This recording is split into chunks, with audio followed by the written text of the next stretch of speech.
There's a new feature built into most Android phones now, which is the theft detection lock. It basically uses AI to lock your screen when it detects common motion associated with theft, like someone snatching your phone out of your hand, which, as we all know, that happens quite often, unfortunately.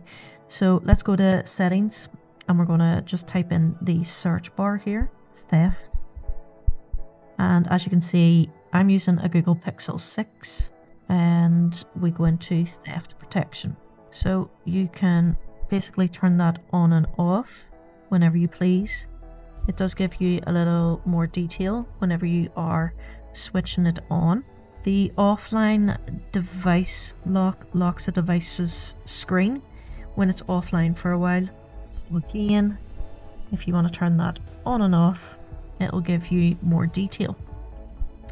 And then the next thing, or the last thing I should say, is the remote lock, which basically lets users lock their phone using only their phone number when they can't log in to Find My Device with their password. So this is just an extra layer of security to keep your data private.